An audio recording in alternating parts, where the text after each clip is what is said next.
এই মুহূর্তে সরাসরি নজর রাখবার চেষ্টা করব, বক্তব্য রাখছেন স্বরাষ্ট্রমন্ত্রী অমিত শাহ। पारसी और अगर आप पारसी और ईसाइयों को ला सकते हैं, उन वो जो रिलीजन्स है, they were not born in India, तो अगर आप पारसी और ईसाइयों को ला सकते हैं तो मुसलमानों को क्यों नहीं? देखिए, मुस्लिम आबादी के लिए ही वो हिस्सा आज भारत का भाग नहीं है। वो भूमि इसीलिए दे दी गई थी। फिर तो हर देश से अव्यवस्था से जो आना चाहिए, इसके लिए भारत के दरवाजे खोल लो। भारत कहां बचता है?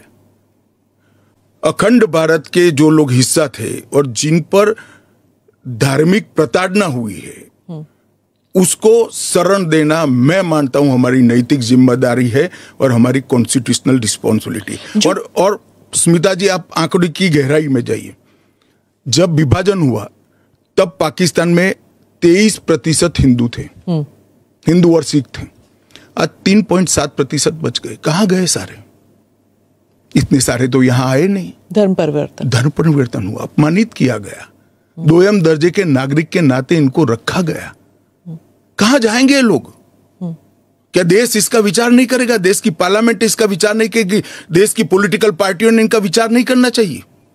इसमें अहमदी मैं बांग्लादेश भी है। मैं बांग्लादेश की बात करता हूं जी। 1951 में हिंदुओं का प्रतिशत 22% था। मैं 51 की बात कर रहा हूं। बांग्लादेश की 51 के आंकड़े ऊपर हमारे पास है। 2011 की जनगणना में वो 10% रह गए। कहां गए वो लोग?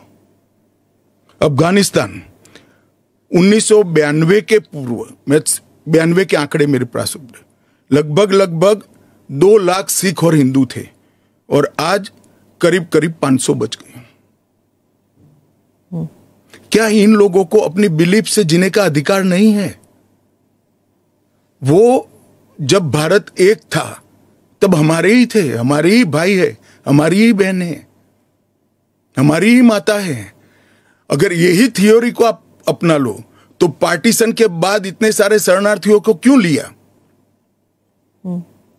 उसका भी तर्क नहीं है फिर तो वही मैं पूछूंगी कि आपने कहा कि धर्म के आधार पर दूसरा मुल्क बना, पर वहां पर शिया और अहमदी, बलोच, ये भी तो प्रताड़ित है वहां पर। देखिए, वो प्रताड़ना आंकड़ों के आधार पर इतनी सिद्ध नहीं की जाती और पूरी दुनिया में ये सारा ब्लॉक मुस्लिम ब्लॉक माना जाता है। आप मेरी बात समझ कर चलिए। और शिया, अहमदिया वो तो छोड़िए, मुसलमान को भी अधिकार है यहाँ एप्लीकेशन करने का।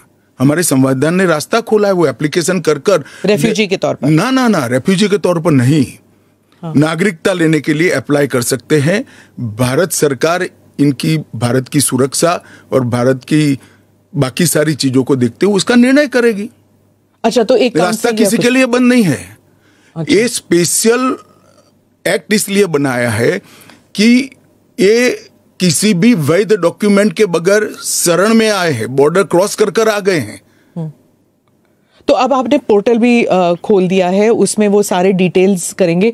वो पोर्टल सुरक्षित है और अगर किसी के पास दस्तावेज नहीं है तो क्या अब वो ना नागरिक है, ना माइग्रेंट है, ना रेफ्यूजी है, क्या बन जाते हैं? देखिए, मैं आपको बताता हूं, जिनके पास दस्तावेज नहीं है इसका रास्ता हम बाद में ढूंढेंगे, परंतु जिनके पास दस्तावेज है वो मेरे एक रफ अंदाज से 85% से ज्यादा है।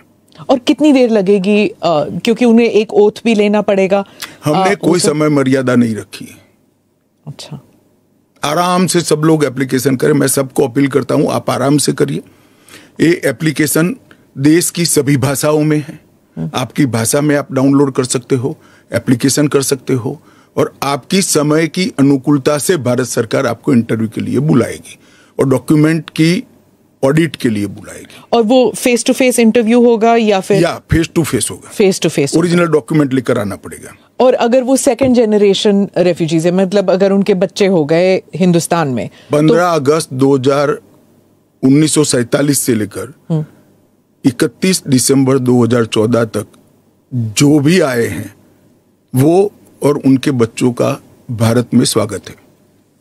ठीक, मैं आपके आलोचक के जो कमेंट्स हैं उनको पढ़ती हूँ और आप बताइए।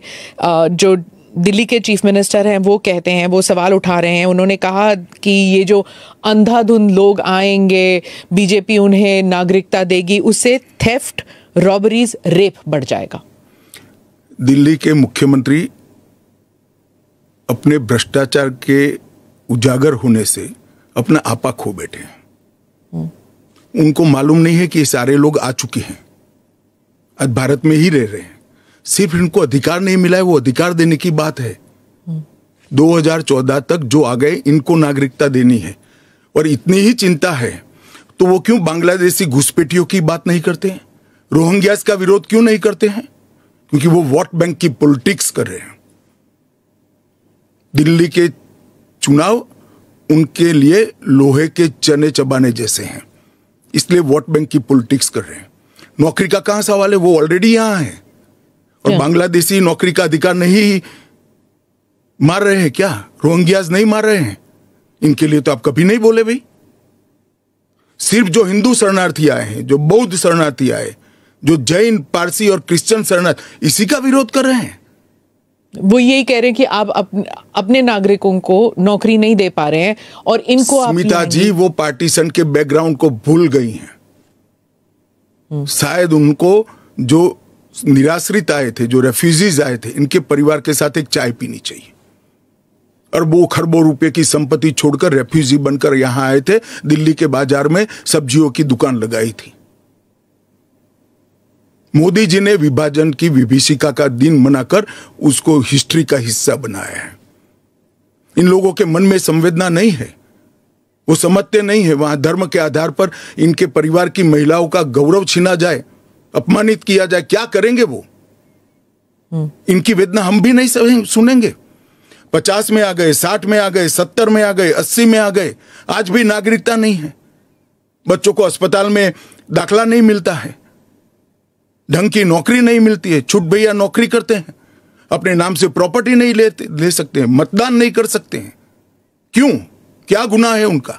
विभाजन का फैसला उन्होंने नहीं किया था, कांग्रेस पार्टी ने किया था, और उस वक्त सब ने कहा था कि जो आएंगे उसको हम नागरिकता देंगे।